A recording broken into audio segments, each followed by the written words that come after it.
Vamos só ignorar que eu não publiquei nenhum vídeo nos últimos 2 anos e seguir só em frente.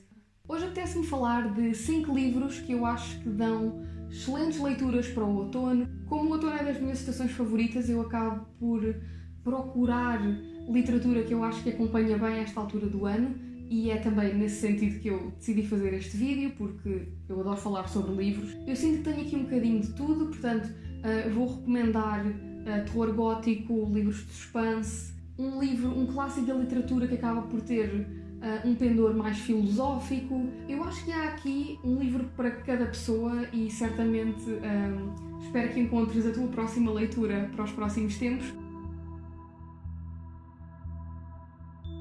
Eu efetivamente quero começar esta lista com um clássico do terror gótico, que é Carmilla.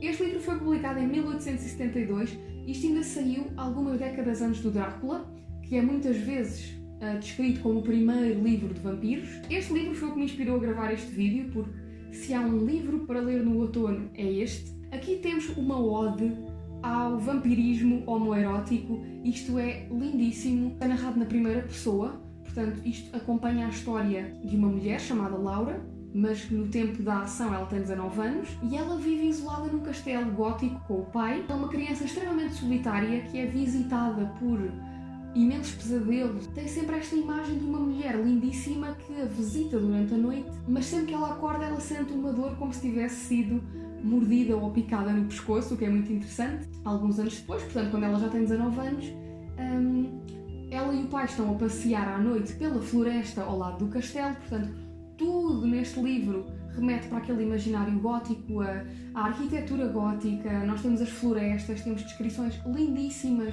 da noite. Numa dessas noites em que ela está a passear com o pai, eles veem um acidente e, por razões que eu agora não vou mencionar, eles acabam por acolher no castelo uma miúda da idade da nossa personagem principal, da Laura, e esta jovem mulher chama-se Carmilla, e o livro vai acompanhando, portanto, o desenvolvimento da relação delas. Elas estabelecem uma relação de irmandade, de amizade, mas que também explora um bocadinho o homoerotismo, de certa forma. Eu gosto imenso deste livro. É muito interessante. Eu acho absolutamente fascinante que isto tenha saído antes do Drácula. Saindo agora da literatura gótica e passando para um estilo diferente, mais de suspense, que eu também acho que é adequado a esta altura do ano, tenho aqui o Misery, do Stephen King. Este foi o primeiro livro que eu li do Stephen King. É ainda dos meus favoritos dele que eu já li. Lá está, eu também acho que este livro é adequado para o outono, porque é daquelas leituras rápidas, é muito convidativo de estarmos assim no fim de semana à tarde. Acaba por ser uma leitura mais imediata. Temos o nosso personagem principal, que se chama Paul Sheldon. É um escritor norte-americano muito bem sucedido e muito conhecido, que acorda de um acidente. O início da história é o Paul Sheldon a acordar e a recuperar os sentidos depois de ter tido um acidente um bocado misterioso. Nós não percebemos bem o que é que aconteceu logo ao início, e ele acaba por ser acolhido na casa de uma mulher que se considera a sua maior fã, e ela chama-se Annie Wilkes. Ela era enfermeira e por razões misteriosas que só descobrimos mais para o final do livro, ela acabou por ser afastada da profissão. A história acaba por se desenrolar na casa da Annie Wilkes, enquanto o Paul Sheldon vai recuperando, porque ele ficou extremamente ferido, ele ficou imobilizado. Ao início ela parece efetivamente a enfermeira ideal, apesar de ser um bocado estranha e de ter costumes um bocadinho maníacos, de certa forma, e com o desenrolar da história começamos a perceber o nível da loucura e da falta de saúde mental desta mulher. Temos muito suspense neste livro, principalmente para quem gosta de mistério. Estes 2 primeiros livros que eu recomendei, eu acho que estão mais associados ao outono do ponto de vista do terror e do suspense, ou seja, por causa da aproximação do Halloween. No entanto, é assim, eu não acho que essa seja a única vertente e a única possibilidade de leitura no outono, obviamente, e portanto o terceiro livro que eu vou recomendar é considerado um clássico assim da literatura moderna. A minha terceira recomendação é A Insustentável Leveza do Ser, do Milan Kundera. Eu não faço ideia se é assim que se pronuncia o nome, mas eu adoro este senhor. Eu estou a segurar a versão em alemão, não é por nenhuma razão pseudo-intelectual, é só porque a versão em português que eu li há alguns anos não está comigo agora. e eu queria um livro para mostrar. É outro daqueles livros que traz muito conforto, a leitura é extremamente agradável, é muito apelativo. Quem é que não gosta de uma boa reflexão filosófica enrolado na manta quando está a chover lá fora? Esta obra acaba por se focar na vida de 4 personagens diferentes. Temos uma espécie de quadrado amoroso que se vai entrelaçando em pontos diferentes da história. Uma coisa que eu gosto muito neste livro é que tem capítulos muito curtos, então eu acho que cria um desafio muito interessante de leitura e torna-se muito viciante. Eu lembro-me de estar a ler o livro e pensar, não, vou só ler mais este capítulo, mas depois lia para aí uns 10, porque os capítulos são muito curtos e vão-se intercalando com fases diferentes da vida de cada um destes personagens. O peso e a leveza relacionam-se um pouco com o nosso espírito e com as coisas de que estamos dispostos a abdicar por amor, por exemplo, e às decisões que tomamos ao longo da vida, ou seja, se acabamos por nos decidir ficar num relacionamento estável, mas será que isso traz mais peso ou será que traz mais leveza? E portanto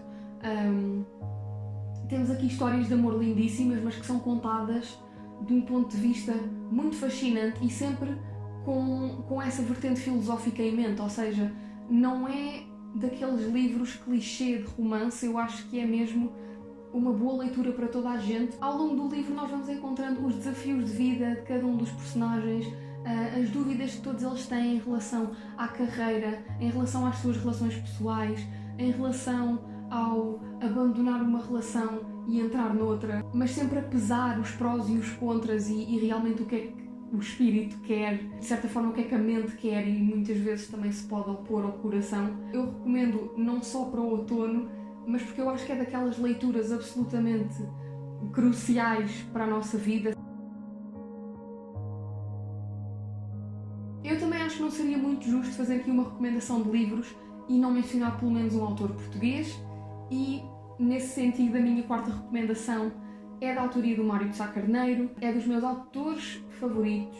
Ele é um dos contemporâneos do Fernando Pessoa, chama-se Loucura. Eu acho que não dava para arranjar um título melhor. Esta é uma daquelas leituras de outono que são só um bocado surreais. Eu costumo fazer esse disclaimer sempre que recomendo Mário de Sá Carneiro a alguém, que é, não vamos tentar explicar o Mário de Sá Carneiro, nem vamos tentar conformá-lo com a nossa realidade, de certa forma. Ler o Mário de Sá Carneiro é mesmo pela experiência da escrita e pela oportunidade de ler as reflexões dele, não é propriamente pelo desfecho em si, porque os desfechos costumam ser extremamente absurdos e incompreensíveis. Há certas coisas na prosa dele que simplesmente não dão para explicar nem para associar a coisas concretas. E acaba por explorar temas muito interessantes, mais uma vez da saúde mental e da angústia existencial, principalmente por parte do protagonista desta história. Nós sabemos logo ao início como é que a história vai terminar, porque nós sabemos que o desfecho do personagem principal é a morte, portanto a história começa